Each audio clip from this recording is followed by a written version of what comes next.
أعوذ بالله من الشيطان الرجيم بسم الله الرحمن الرحيم ولتجدنهم أحرص الناس على حياة صدق الله العظيم والله أعلم بمراده Walatajidanna sareng demi bakal mendakan saleres-leresna anjeun Muhammad hum ka itu Yahudi lamu kosamin ari ieu lam dina lapad latajidannahum eta lam kosam makna sumpah ahroson nasi kanu pangkadedemesna ti manusa ala hayatin kana kehidupan dunia wa ahroso sareng kanu pangkadademesna minal ladzina ti jalma-jalma asyraku geus malusrik itu ladzina al mungkirina anu alingkar lil ba'thi kana hari kebangkitan alaiha atas itu hayati dunia li ilmihim karena nyahona Yahudi bi anna masirohum kana sayaktosna tempat balikna itu Yahudi annaru eta neraka dunal musyrikina barina henteu nyahoeun jalma-jalma anu musyrik li ingkarihim karena ingkarna itu musyrikin lahu kana itu ba'ats hari kebangkitan. Yawaddu mika resep ya tamanna tegesna ngarep-ngarep saha ahaduhum salah sahiji ti itu musyrikin atau Yahudi lau yu'ammaru lamun teamah dibere umur itu ahaduhum alfa sanatin kana 1000 tahun. Lau ari lapad lau masdariyatun eta anu bangsa masdariyah bimaknaan kalawan makna lapadan waya sareng ari itu lau bisilatiha sarta silahna lapad lau fi ta'wili masdari maf'uli yawaddu eta tetep dina nakwil masdar maf'ulna lafad yawaddu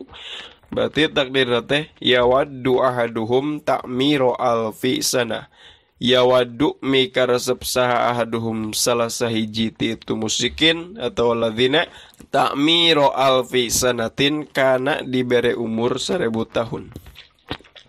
Wama huwa jeung teu ari itu ahaduhum ahaduhum tegesna itu salah sahiji ti ladzina asyraku bimuzahzihi eta anu ngajauhkeun ka itu ahaduhum mub'idihi tegesna anu ngajauhkeun ka itu ahaduhum minal adzabi tina adab annari tegesna neraka naon ayu ammaro yen dibere umur itu ahaduhum fa'ilu muzahzihi ari ieu ayu ammaro jumlah ayu ammaro eta jadi fa'il lafad muzahzihi ayat ta'miruhu tegesna dibere umur panjangna itu ahaduhum. Jadi umur panjang teh henteu mantak ngajauhkeun seseorang tina adab Allah. Wallahu sareng ari Gusti Allah basirun eta anu maha ningali bima kana perkara ya'maluna mari gawe itu Yahudi atau musyrikin kana itu mah biliai kalawan dibaca ya watai sareng dibaca ta baca ya'malun baca ta'malun payujazi maka pasti bakal ngabales Allah him ka itu ladzina asyraku tawa Yahudi.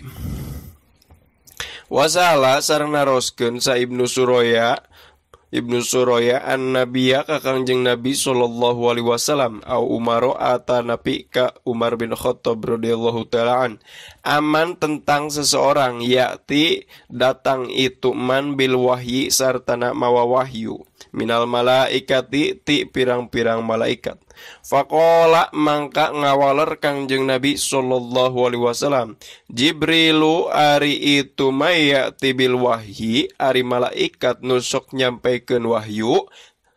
eta malaikat Jibril faqala tuluy ngomong itu Ibnu Suraya huwa aduuna yati bil adzabi walau kana Mikailu la amanna li'annahu yati bil khitbi was silmi kana obrolan me Huari itu Jibril aduuna eta musuh urang sadaya ma'asirul Yahud yati datang itu Jibril bil adabi sarta nama wa adab Walau kana jeung lamun teh mah bukti itu mah yati bil wahyi malaikat anu sok nurunkeun wahyu Mikaila eta malaikat Mikail la amanna yakin pasti rek ariman urang sadayana masyirul Yahud liannahu kana saktosna itu Mikail yati eta sok datang itu Mikail bil khitbi sarta mawa kabageran wasilmi sareng keselamatan. Fa nazala maka nurunkeun Allah kul man kana adu wali Jibril al ayah kana ayat anu neme. Kul kedah ucapkeun anjeun Muhammad lahum ka itu Yahudi. Man kana adu wali Jibril fa innahu nazzalahu ala qalbika bi idznillah kana dawuhan anu neme. Man arisa jalma kana eta bukti itu man aduan eta anu ngamusuh li Jibril ka malaikat Jibril falimat tuluy dicacad itu Jibril gidon kalawan di bika bendu fa innahu kana saktosna Jibril nazala eta nurunkeun itu Jibril hu kana itu Al-Qur'an ayil Qur'ana tegasna kana Al-Qur'an ala qalbika kana hate anjeun biiznillahi kalawan izin ti Allah bi amrillahi tegasna kalawan perintah Allah musaddiqon barina anu ngabenerkeun lima kana perkara baina yadaihi tetep itu ma di pirang-pirang leungeunna itu Yahudi qablahu dina samemeh na itu mangkana aduan minal kutubi tina pirang-pirang kitab wahudan jeung sebagai petunjuk minadz dhalalati tina kasasaran wa busra sareng jadi kabar gembira bil jannati ku sabab ngabarkeun kana surga lil mukminina pikeun jalma-jalma anu iman.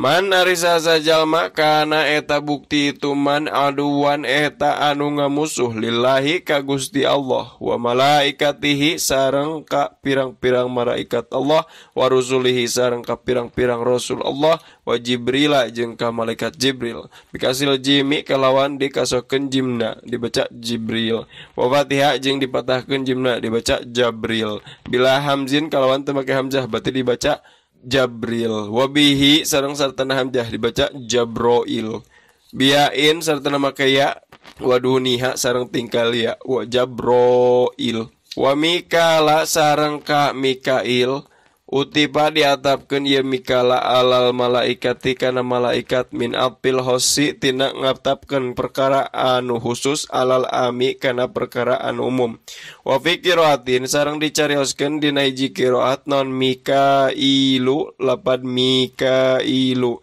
biamzin kalawan make hamzah wa yain sareng make ya wa fi ukhra sareng dicarioskeun dina qiraah anu sejen bilayain kalawan tanpa makaya dibaca Mikail fa innahu maka sayaktosna Allah aduun eta anu ngamusuh lil kafirina ka pirang-pirang jalma kafir au qaa nempatkeun Allahu kana lapad lil kafirin mauki alahum dina tempatan lapad lahum jadi lil kafirin teh wadul mudhar maudi al mudmar nempatkeun isim dohir dina tempatan isim dhamir naon alasana bayanan karena ngajelaskeun lihalihim kana tingkahna itu orang-orang Yahudi walaqad angzalna sareng yakin nyata geus nurunkeun kami nu agung ilaika ka anjeun ya Muhammadu he Muhammad sallallahu alaihi wasallam ayatin kana pirang-pirang ayat tanda bayyinatin anu jarlas wadhihati halirodin tegesna anu jarlas tingkah nolakna liqaul ibni Suroya kana obrolan Ibnu Suroya lin nabi ka Kangjeng Nabi Muhammad sallallahu alaihi wasallam maji tana bisyain tegesna lapad maji tana bisyain maji ta teu datang anjeun Muhammad na ka urang sadaya bisain sartana mawa hiji perkara mawa sesuatu wama yakfuru jeung teu kufur biha kana itu ayat illal fasikuna anging saha pirang-pirang jalma anu fasik Kafaru tegasna kalufur itu fasikun biha kana itu ayat. Au kullama ahadu nah dina samangsa-mangsa geus ngajaranjikeun itu Yahudi Allah ka Gusti Allah ahdan kana hiji perjanjian alal imani kana rek iman bin nabi ka sang nabi in kharaja upami keluar itu sang nabi Allah yu'awinu kana yen moal ngantep itu Yahudi alaihi ka itu nabi al musikina ka jalma-jalma musikin hartosna lamun teh mah datang seorang nabi maka eta Yahudi teh ngajanjikeun rek nulungan ka eta saha ka eta nabi teh moal diantep tina naon tina serangana jalma-jalma musik. Nabada maka ngabuang hu kana itu dan toroha tegesna ngabuang hu kana itu dan kana perjanjian sahafarikun sagolongan minhum ti itu Yahudi binaqdihi ku ngalanggarna itu farikun. Jawab kullama ari ieu nabadahu farikun eta jawab kullama wa sareng ari itu awakullama ahadu mahalul istifhami eta tempatna istifham al ingkari anu bangsa ingkari. Bal aktsaruhum balik ta ari kalolobaanna itu Yahudi lil intikoli ari ieu bal eta tetep pikeun mana intikol. Bal aktsaruhum balik ta ari kalolobaanna itu Yahudi la yu'minuna eta teu ariman itu aktsaruhum. Shadaqallahul azim wallahu a'lam bissawab. Subhanakallahumma wa bihamdika asyhadu an la ilaha illa anta astaghfiruka wa atubu ilaik. Wassallallahu ala sayidina Muhammad wa ala alihi wa sahbihi wasallam.